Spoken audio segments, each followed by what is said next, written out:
혹시, 말만 좀 잘하면 인생이 풀릴 텐데, 이런 생각해 보신 적 있으세요? 사실 서점에만 가봐도 말 잘하는 법에 대한 책들이 정말 많잖아요. 그런데 오늘 우리는요, 어떻게 말할 것인가가 아니라 그것보다 훨씬 더 깊고 근본적인 질문을 한번 던져보려고 합니다. 바로, 당신의 말은 도대체 어디서부터 흘러나오는가 하는 질문입니다. 세상은 자꾸 우리한테 더 나은 말의 기술, 그러니까 스피치 스킬을 가르치려고 하죠. 하지만 오늘 우리가 살펴볼 내용은 거기서 한 걸음 더 깊이 들어갑니다. 바로 우리말의 근원을 탐구하는 거예요.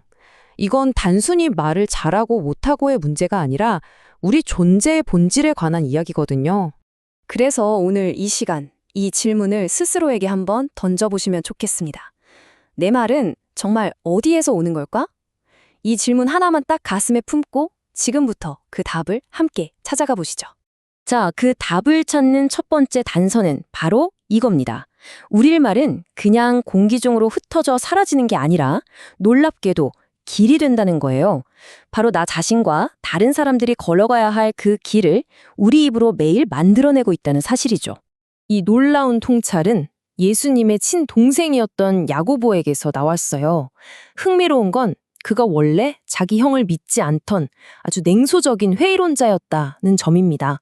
하지만 부활한 예수를 직접 만난 후에 그의 삶이 완전히 180도 바뀌었죠. 그래서 그의 말에는 그냥 이론이 아니라 삶으로 직접 겪어낸 진실의 무게가 실려 있습니다. 여기에 오르토토메오라는 아주 흥미로운 단어가 하나 있습니다. 성경에서는 진리의 말씀을 바르게 자른다는 뜻으로 쓰이는데요.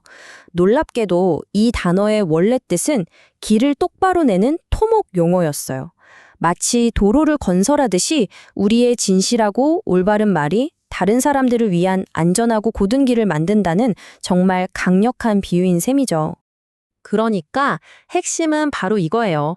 우리의 말이 현실의 길을 만들고 그 길 위를 가장 먼저 걷는 사람은 다름 아닌 바로 우리 자신이라는 사실입니다.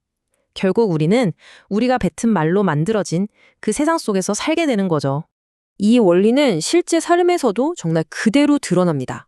이 자료의 저자가 유학 시절에 자신을 향한 악의적인 소문 때문에 엄청난 고통을 겪었다고 해요. 하지만 결국 어떻게 됐을까요? 거짓말로 남을 해치는 길을 만들던 그 사람은요, 스스로 공동체에서 고립되고 말았습니다. 남을 향한 파괴적인 말은 결국 자기 자신을 가두는 감옥이 되어버린 거죠. 여기서 잠시 한번 생각해 볼까요? 다른 사람이 말로 만든 그 길 때문에 깊은 상처를 받았던 기억, 혹은 나도 모르는 사이에 누군가에게 상처를 주는 그런 파괴적인 길을 만들었던 순간이 있진 않으신가요? 자, 이렇게 말을 길을 만든다면 두 번째 핵심은 그 길이 어떻게 점점 더 커지고 확장되는지에 대한 이야기입니다. 아주 작은 말 한마디가 어떻게 쌓이고 쌓여서 우리 삶 전체의 방향을 결정하는 거대한 힘이 되는지 한번 살펴보겠습니다. 야고보는 여기서 두 가지 기가 막힌 비유를 듭니다. 말의 입에 물린 아주 작은 재갈이 그 거대한 힘 전체를 제어하고요. 또 거센 풍랑 속에서도 작은 키 하나가 저 거대한 배의 항로를 결정하죠. 우리의 혀가 바로 이 재갈이나 키와 같다는 겁니다. 아주 작지만 우리 인생 전체의 방향을 결정짓는 엄청난 힘을 가졌다는 거죠. 이런 개인의 말들이 계속 모이면 무엇을 만들까요? 바로 문화입니다. 정말 놀랍게도 이 문화와 컬처라는 단어의 어원이 땅을 경작하다는 뜻의 라틴어 쿨투라에서 왔다고 해요. 다시 말해 우리의 말이 씨앗이 되어서 우리가 속한 가정이나 직장이라는 밭을 비옥하게 만들 수도 아니면 완전히 황폐하게 만들 수도 있다는 뜻입니다. 맞습니다.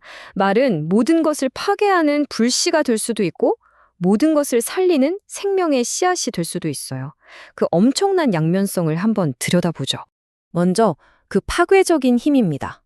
바짝 마른 숲에 던져진 아주 작은 불씨 하나가 거대한 산 전체를 삼키는 산불로 번지잖아요.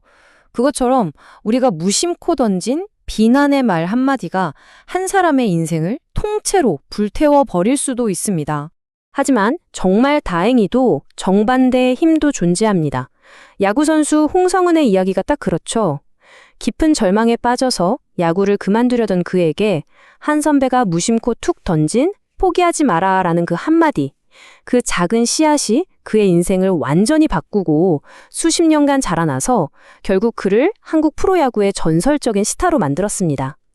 이것이 바로 말의 경이로운 창조력입니다. 아니, 말이 이렇게나 인생을 좌우할 만큼 강력한데 왜 우리는 이 작은 혀 하나를 통제하는 걸 이토록 힘들어할까요? 이제 문제의 진짜 근원, 우리 마음 가장 깊은 곳으로 한번 들어가 보겠습니다. 바로 여기에 인간의 가장 큰 모순이 있습니다. 우리는 같은 입으로 사랑한다고 속삭이고 바로 그 입으로 상대의 가슴에 날카로운 비수를 꽂습니다. 어떻게 한 입에서 축복과 저주가 이렇게 동시에 나올 수 있는 걸까요? 야구보는 샘의 비유를 통해서 이 역설을 아주 시각적으로 보여줍니다. 한번 생각해 보세요. 하나의 샘 구멍에서 단물과 짠물이 동시에 콸콸 나올 수가 있나요? 없죠. 그건 자연의 이치에 어긋납니다. 우리 입에서 좋은 말과 나쁜 말이 함께 나오는 건 바로 이처럼 부자연스러운 상태라는 신호라는 겁니다. 그래서 진짜 문제는 입, 즉 혀가 아닙니다. 문제는 우리의 마음이라는 거죠. 마치 두 주인을 동시에 섬기려는 하인처럼 우리 마음이 분열되어 있기 때문에 한 입에서 두 종류의 물이 쏟아져 나오는 겁니다. 겉으로 드러난 말이 아니라 그 말을 내보내는 근원 자체가 지금 병들었다는 뜻이죠. 그렇다면 해결책은 뭘까요? 아, 이제부터 진짜 말을 조심해야지 하는 굳은 결심일까요? 아닙니다. 오늘 자료는 노력이 아니라 근원의 변화라는 훨씬 더 근본적인 길을 우리에게 제시합니다. 근원이 바뀐 언어가 어떤 것인지 가장 극적인 예시를 한번 볼까요? 자신을 못 받고 조롱하는 그 사람들을 향해서 십자가 위에서 예수는 이렇게 말합니다. 아버지, 저들을 용서해 주십시오. 인간이 상상할 수 있는 최악의 고통과 모멸 속에서 그의 마음의 샘에서는 저주가 아닌 용서의 물이 흘러나온 겁니다. 바로 이것이 오늘 분석의 최종 결론입니다. 진정한 말의 변화는 늘 의지적으로 입을 억지로 통제하는 게 아니라는 겁니다.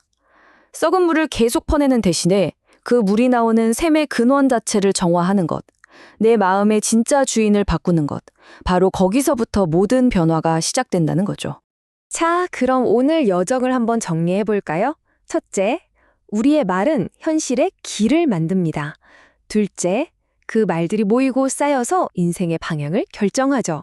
셋째, 하지만 그 모든 말은 결국 마음이라는 단 하나의 샘에서 흘러나옵니다. 그래서 마지막으로 진짜 변화는 입술을 바꾸는 것이 아니라 그 근원을 바꾸는 데 있다는 겁니다. 이 모든 깨달음을 담아서 마음의 샘과 입술의 말이 온전히 하나가 되기를 소망했던 한 고대의 기도로 마무리하려 합니다. 나의 반석, 나의 구원자이신 주님, 내 입의 모든 말과 내 마음의 모든 생각이 언제나 주님을 기쁘시게 하기를 원합니다. 이제 이 질문은 온전히 여러분의 몫으로 남겨두겠습니다. 여러분의 말은 지금 당신과 당신이 사랑하는 사람들을 위해 어떤 길을 만들고 어떤 문화를 가꾸며 궁극적으로 어떤 세상을 창조하고 있습니까?